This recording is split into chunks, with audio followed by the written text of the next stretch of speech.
मंत्र अपने आप में सब कुछ कह देता है।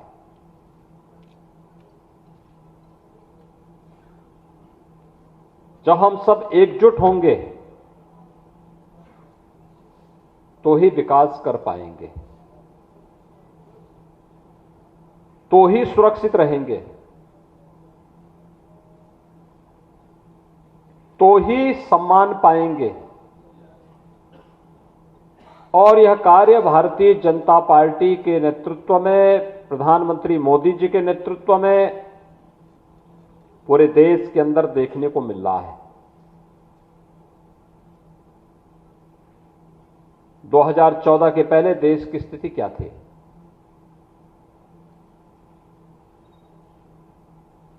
व्यापक असंतोष था, अविश्वास था, रोज एक नया घोटाला आ जाता था। जनता के मन में व्यापक असंतोष और आक्रोश था। कांग्रेस नेतृत्व की यूपीए की सरकार देश की कीमत पर राजनीति कर रही थी। देश की बाह्य सुरक्षा भी खतरे में थी और आंतरिक सुरक्षा भी खतरे में थी। बाह्य सुरक्षा के मोर्चे पर कभी चीन, कभी पाकिस्तान भारत की सीमाओं में घुसपैठ करता था, और जब कभी इसकी आवाज उठती थी तो कांग्रेस नेतृत्व की सरकार कहती थी, नहीं, चुप हो जाओ, मत बोलना।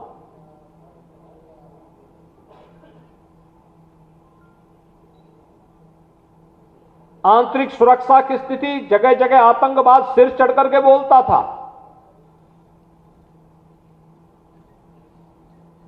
कहीं आतंकवाद है, कहीं नक्सलवाद है, कहीं अराजकता है।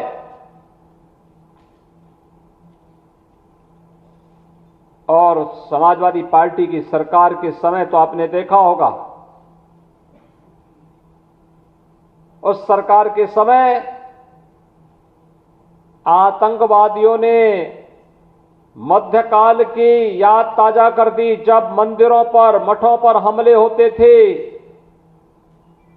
बृहद हिंदू समाज की भावनाओं को कुठाराघात करके रौंदा जाता था। और यह दृश्य कहीं देखने को मिल रहा था, समाजवादी पार्टी की सरकार के समय देखने को मिल रहा था। थाने तहसीलें बिक चुकी थीं, गिरवी रख दी थी। समाजवादी पार्टी के कार्यकर्ता या फिर बहुजन समाजवादी पार्टी के कार्यकर्ता, जब उनकी सरकार थी, केवल लूट मचाए हुए थे। और उन स्थितियों में प्रधानमंत्री मोदी जी ने 2014 में नारा दिया था, सबका साथ और सबके विकास का। भाइयों बहनों, यह नारा एक हकीकत में बदली। आज आप देख रहे होंगे, भारतीय जनता पार्टी की केंद्र की सरकार हो या प्रदेश की सरकार, आवाज दे जा रहे हैं सबको बिना भेदभाव के। शौचालय दिए गए बिना भेदभाव के। रसोई गैस के सिलेंडर दिए जा रहे हैं बिना भेदभाव के। किसान सम्मान निधि दी जा रही है बिना भेदभाव के। ऋण माफी की योजना हुई है बिना भेदभाव के। 5 लाख रुपए की स्वास्थ्य बीमा का कवर दिया जा रहा है बिना भेदभाव के। और सबको राशन देने की कार्रवाई, फ्री में राशन देने की कार्रवाई बिना भेदभाव के। और कोरोना जैसी महामारी से बचाव के लिए भी सबको फ्री में वैक्सीन, सबको वैक्सीन भी बिना भेदभाव के। ये होती है सरकार।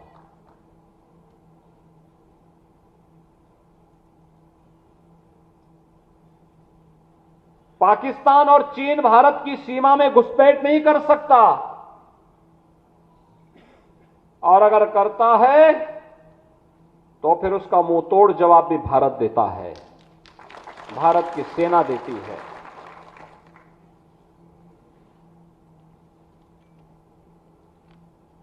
आतंकवाद की जो जड़ थी, जिसे कांग्रेस ने बोया था 1952 में कश्मीर में धारा 370,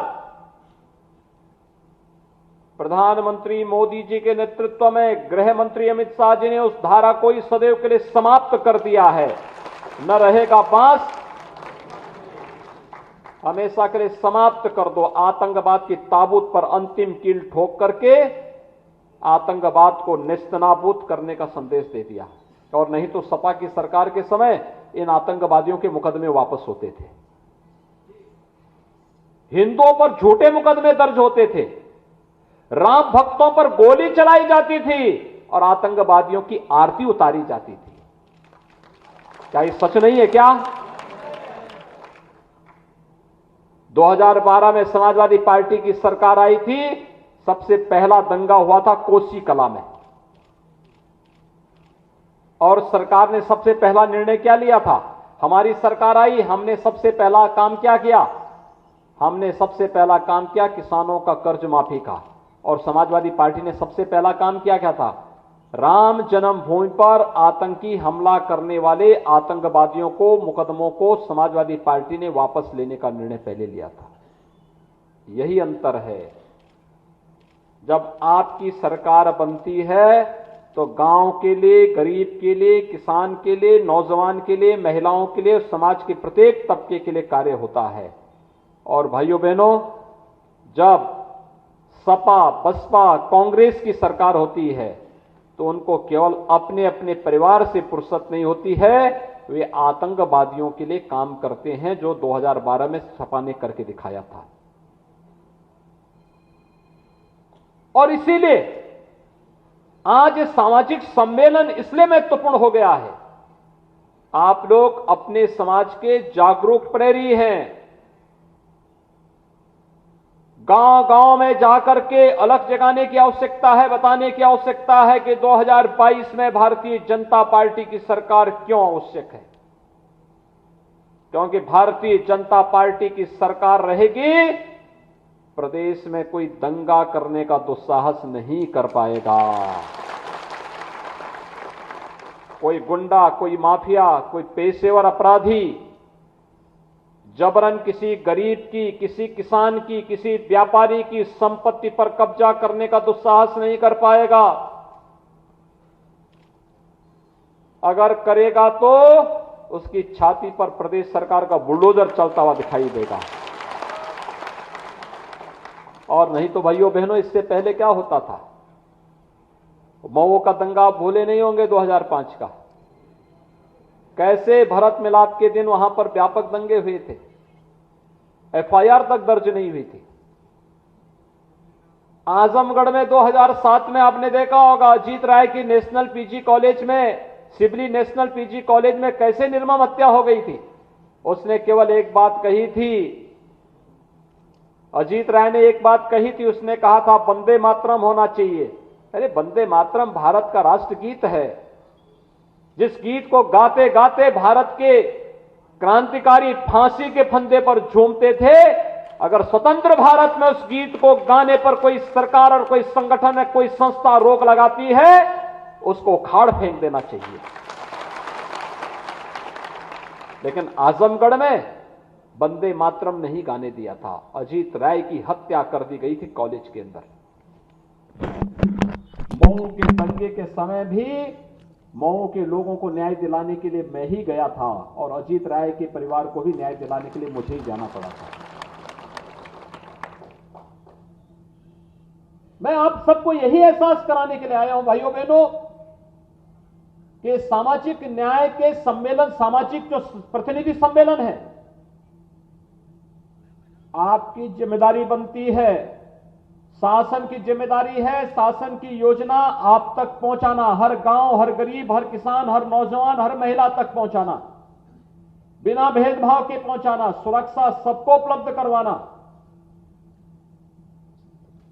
लेकिन साथ साथ समाज के जागरूक नागरिकों का भी दायित्व बनता है कि आज के साथ साथ आने वाली पीढ़ी के भविष्य को उज्जवल बनाने के लिए भी अच्छी सरकार बननी चाहिए। और अच्छी सरकार तब बनेगी जब अच्छे जनप्रतिनिधि चुने जाएंगे, और वह कार्य केवल भारतीय जनता पार्टी कर सकती है। हमें देखना होगा, आपने देखा होगा आजादी के बाद से लेकर के अब तक आखिर आपके समाज का कोई गवर्नर क्यों नहीं बन पाया? पहली बार श्री फागू चौहान जी ही क्यों गवर्नर बने, इससे पहले क्यों नहीं? एक भारी भरकम मंत्रालय को लेकर किसी दारा सिंह चौहान जी पिछले 4.5 वर्ष से प्रदेश के अंदर अपनी सेवा दे रहे हैं।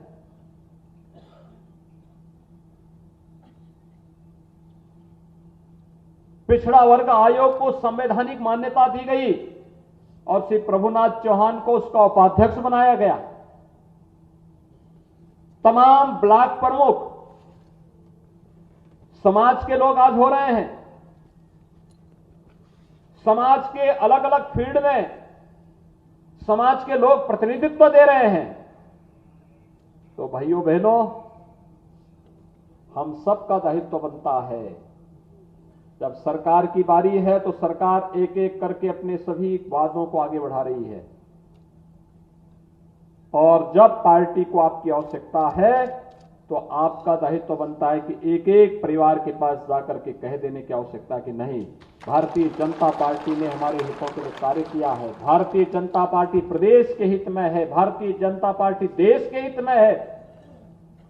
हमें भी अब उसी प्रतिबद्धता के साथ कार्य करना है। याद करिए, अगर 1990 में भारतीय जनता पार्टी की सरकार होती तो क्या राम भक्तों पर गोलियां चलती? लेकिन भाइयों बहनों, जिन लोगों ने राम भक्तों पर गोली चलाई, क्या उनको माफ कर देंगे? भगवान राम माफ नहीं करेंगे।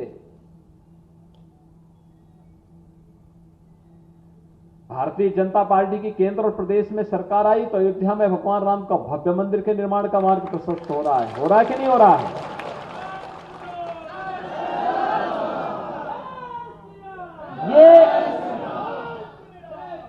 ये हमें गौरव की अनुभूति कराने वाला क्षण है। यह हमारे लिए गौरव की अनुभूति कराने वाला अवसर है। अयोध्या में भगवान राम का मंदिर बनना, 135 करोड़ भारतीयों के सीने को दुनिया के सामने मजबूती के साथ उठाने का एक अवसर भी है कि हम लोगों ने अतीत की, मध्यकाल की, गुलामी के कालखंड की एक गलती का परिमार्जन किया है, और आज अयोध्या में भगवान राम का भव्य मंदिर का निर्माण कार्य हो रहा है। एक अवसर है हमारे पास कहने के लिए, स्वाभिमानी समाज गुलामी की बेड़ियों को बहुत दिनों तक नहीं सहन कर सकता।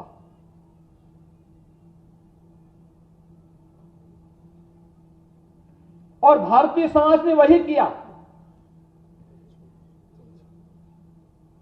जो उसको करना चाहिए था। आखिर इस संवैधानिक दर्जा पिछड़ा वर्ग आयोग को क्यों नहीं मिल पा रहा था? क्योंकि पिछली सरकारों की नीयत खराब थी। वे नहीं चाहती थी कि समाज का हित हो। वे नहीं चाहती थी कि गरीब, कुचले, दबे, वंचित लोगों को भी समाज की मुख्य धारा से जुड़ने का अवसर प्राप्त हो। वे नहीं चाहती थी कि गरीब की झोपड़ी में भी पक्का मकान बने। वे नहीं चाहती थी कि गांव में जिन लोगों का मकान गांव में मौजूद है, उसका स्वामित्व योजना में उनका मकान का पट्टा की जमीन का रेवेन्यू रिकॉर्ड उस परिवार को प्राप्त हो। वे नहीं चाहती थी कि बीमारी दूर हो और हर घर में शौचालय हो। पिछली सरकारें नहीं चाहती थी कि हर घर में रोशनी हो। पिछली सरकारें नहीं चाहती थी कि हर घर में रसोई गैस जलता हुआ दिखाई दे और बीमारी का अंत हो, इसलिए इन्होंने इतनी बीमारी देश को दी। एक एक बीमारी का समाधान निकालते हुए, उसका उपचार निकालते हुए आज भारतीय जनता पार्टी की केंद्र और प्रदेश सरकार कार्य कर रही है। और भाइयों बहनों, विकास की जिस प्रक्रिया के साथ प्रदेश को आगे बढ़ाने का कार्य हो रहा है, कहीं 4 लेन का काम हो रहा है, कहीं 6 लेन का काम हो रहा है, कहीं मेट्रो का काम हो रहा है, कहीं पे मेडिकल कॉलेज बन रहा है, कहीं पे हॉस्पिटल बन रहे हैं, कहीं विश्वविद्यालय बन रहा है, कहीं एयरपोर्ट बन रहा है। कोई सोचता था पहले इसके बारे में? पूर्वांचल एक्सप्रेसवे, अब आप मऊ, आजमगढ़ या गाजीपुर से चलेंगे, 2.5 घंटे के अंदर लखनऊ पहुंच जाएंगे।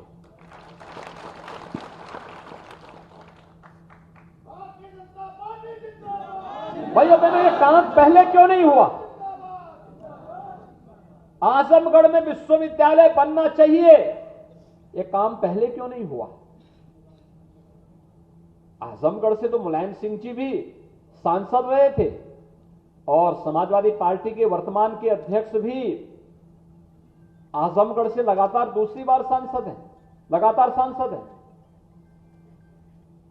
क्यों नहीं इनके दिमाग में आया?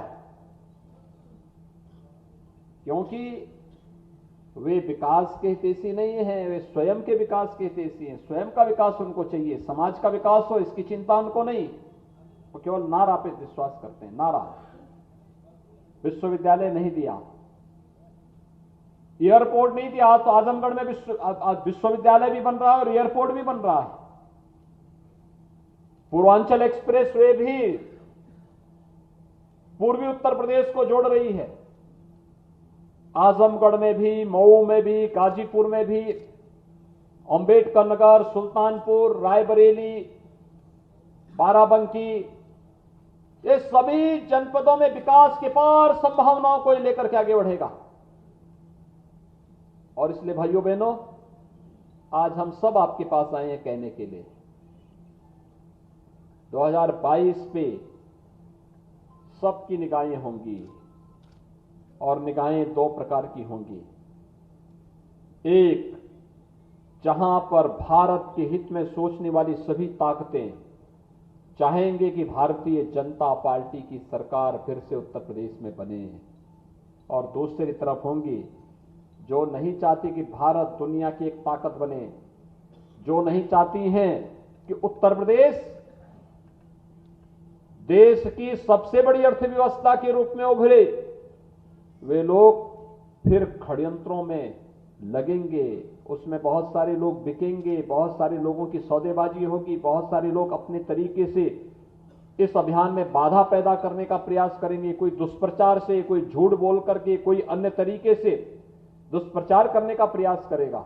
और इसलिए मेरा आप सबसे आग्रह होगा, ये सामाजिक सम्मेलन समाज के प्रबुद्ध जनों को बुला करके उनके साथ संवाद का एक कार्यक्रम है, और संवाद इस बात का को लेकर के कि हम वर्तमान की स्थिति को समझें,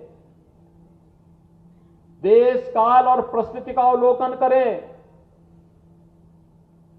वर्तमान और भविष्य के हित के लिए ठोस निर्णय लेने की स्थिति में पहुंचे। अन्यथा इन राजनीतिक दलों के मंसूबों को आप देख सकते हैं। भारत को टुकड़े टुकड़े में बांटने के मंसूबे के साथ जो व्यक्ति नारेबाजी करता रहा हो, वह समाजवादी पार्टी के अध्यक्ष से मिलने के लिए क्यों आया है? उसकी मंशा क्या है? वो कहां ले जाना चाहता है प्रदेश को? ये सभी चीजें हैं जो हम सबकी आंखों को खोलने वाला होना चाहिए। और इसलिए भाइयों बहनों, आज आप देख रहे होंगे कितनी तेजी के साथ विकास एक नई प्रक्रिया के साथ जुड़ रहा है। 9 तारीख को गाजीपुर मेडिकल कॉलेज का उद्घाटन प्रधानमंत्री जी के कर कमलों से होने जा रहा है। अभी चंदौली में मेडिकल कॉलेज का शिलान्यास मैंने पिछले 15 दिन के अंदर किया है। कुशीनगर के मेडिकल कॉलेज का शिलान्यास प्रधानमंत्री जी के कर कमलों से 3 दिन पहले हुआ है। सिद्धार्थनगर, एटा, हरदोई, गाजीपुर, मिर्जापुर, प्रतापगढ़, फतेहपुर, जौनपुर, ये 9 मेडिकल कॉलेजेस का उद्घाटन प्रधानमंत्री जी अभी 25 अक्टूबर को करने जा रहे हैं। आखिर ये मेडिकल कॉलेजेस पहले क्यों नहीं बन पाए? गोरखपुर में एम्स प्रधानमंत्री मोदी जी ने 2016 में शिलान्यास किया और नवंबर में उसका भव्य उद्घाटन भी होगा। आखिर ये प्रदेश के लोगों को बेहतर स्वास्थ्य सुविधा उपलब्ध कराने के माध्यम बनेंगे। ये मेडिकल कॉलेज पहले क्यों नहीं बने? नियत साफ नहीं थी पिछली सरकारों की। गरीब को स्वास्थ्य की सुविधा प्राप्त हो, ये उनकी मंशा नहीं थी। 5 लाख रुपए का स्वास्थ्य बीमा का कवर हर गरीब को क्यों नहीं मिल सकता था पहले? उनको चिंता नहीं थी। गरीबों को फ्री में राशन मिले, ये उनकी चिंता नहीं थी। उनकी चिंता तो एक ही है, संकट आ जाएगा तो या तो घर में अपना कैद होकर के ट्विटर पे केवल ट्वीट करते रहो या फिर देश छोड़ करके भाग जाओ। जब जो आपके संकट में खड़ा नहीं हो सकता, समाज के हित के लिए योजना नहीं बना सकता, तो फिर समाज को भी उसको एक सिरे से ठुकरा देना चाहिए जब किसी लायक नहीं होगी। जो हमारे हित में काम करेगा। कोरोना के समय या तो सरकार खड़ी थी आपके साथ या फिर भारतीय जनता पार्टी का कार्यकर्ता खड़ा था आपके साथ। कोरोना के दौरान सपा हो, कांग्रेस हो, ये सभी लोग दुष्प्रचार कर रहे थे। कहते थे कोरोना का वैक्सीन नहीं लगाना चाहिए। कितना गैर जिम्मेदाराना रवैया था। यानी इस महामारी से जो सबसे कारगर उपाय था, पहले बचाव, मास्क लगाना, सोशल डिस्टेंसिंग का पालन करना, सुरक्षा कवच के लिए वैक्सीन लेना, इसको ये लोग पालन नहीं करते थे, विरोध करते थे। कहते थे ये वैक्सीन तो मोदी वैक्सीन है, कहते थे ये वैक्सीन तो बीजेपी का वैक्सीन है। अरे इसी वैक्सीन से भारत कोरोना जैसी महामारी से बचा है, अन्यथा दुनिया के अंदर बड़े बड़े देश, भारत से मजबूत देश, क्या हालत हो गई, पूरा देश लेट गया। अमेरिका दुनिया की सबसे बड़ी ताकत, भारत की आबादी का 1/4 आबादी है अमेरिका की। और भाइयों बहनों, अमेरिका के अंदर इस बीमारी से भारत में जितनी मौतें हुई उससे 1.5 गुना ज्यादा मौतें हुई, यानी आबादी भारत की 1/4, लेकिन मौत भारत से 1.5 गुना ज्यादा वहां पर हुई है। यह महामारी है। लेकिन प्रधानमंत्री मोदी जी के नेतृत्व में भारत ने कोरोना को कंट्रोल भी किया और 100 करोड़ लोगों को फ्री में वैक्सीन भी दिया है। दुनिया के अंदर कोई देश फ्री में वैक्सीन नहीं दे रहा है। मोदी जी ने फ्री में वैक्सीन भी दिया है, फ्री में राशन भी दिया है। ये भारतीय जनता पार्टी ही कर सकती है, कोई और कभी नहीं कर सकता। और इसलिए भाइयों बहनों, हम आपके पास आए हैं कहने के लिए, इसलिए हम सब आपके पास आए हैं कहने के लिए। अब आपका दायित्व बनता है, आप अगर अपने समाज के जागरूक प्रहरी हैं, प्रबुद्ध हैं, उस समाज को लीड करते हैं, नेतृत्व कर देते हैं, तो एक एक घर में जाकर के बताने की आवश्यकता है कि भारतीय जनता पार्टी क्यों आवश्यक है। भारतीय जनता पार्टी देश को भी, प्रदेश को भी सुरक्षा का बेहतर माहौल देती है। बिना भेदभाव के शासन की योजनाएं देती है, बिना भेदभाव के नौकरी और रोजगार भी देती है, बिना भेदभाव के गरीब कल्याण की योजनाओं के साथ भी जोड़ती है। भारतीय जनता पार्टी आस्था का सम्मान भी करती है और भारतीय जनता पार्टी है जो एक पेशेवर अपराधी और माफियाओं के साथ सख्ती से निपटने का कार्य भी करती है और प्रदेश को दंगा मुक्त करने का काम भी करती है। ये सभी कार्यक्रम एक साथ चलने चाहिए। और उस कार्यक्रम के साथ जुड़ने के लिए आज आवश्यकता है, क्योंकि हम वर्तमान को सुरक्षित करेंगे, वर्तमान के साथ साथ भविष्य की नींव हम रखते हैं और भविष्य के लिए उस प्रकार के नेतृत्व को फिर से आगे बढ़ने का अवसर देते हैं, तो वह और बेहतर माहौल देगा। आज के इस अवसर पर आप सभी लोग समाज के अलग अलग तबके से आए होंगे, अलग अलग क्षेत्रों से आए होंगे, अलग अलग कोने से, प्रदेश के अलग अलग कोने से आए होंगे। आपने देखा होगा बहुत सारी चीजें, आप में से बहुत सारे लोग होंगे जो केंद्र और प्रदेश सरकार की योजनाओं के साथ सीधे जुड़े होंगे। खासतौर पर जैसे वन डिस्ट्रिक्ट वन प्रोडक्ट का, एक जनपद एक उत्पाद की तमाम योजनाएं हैं, हर जनपद की एक स्पेसिफिक योजना, विश्वकर्मा श्रम सम्मान की योजना,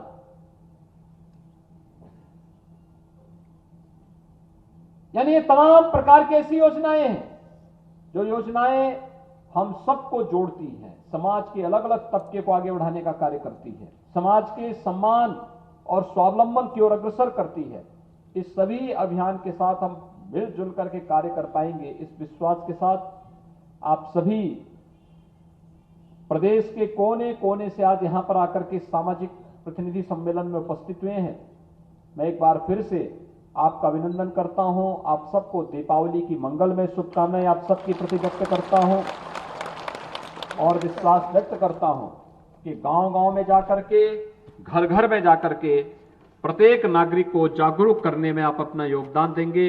इस विश्वास के साथ आप सबके प्रति हृदय से मेरी शुभकामनाएं। आपको दीपावली की मंगलमय शुभकामनाएं, छठ की मंगलमय शुभकामनाएं और आयोजकों को हृदय से धन्यवाद देते हुए वाणी को देता हूं विराम। जय जय श्री राम।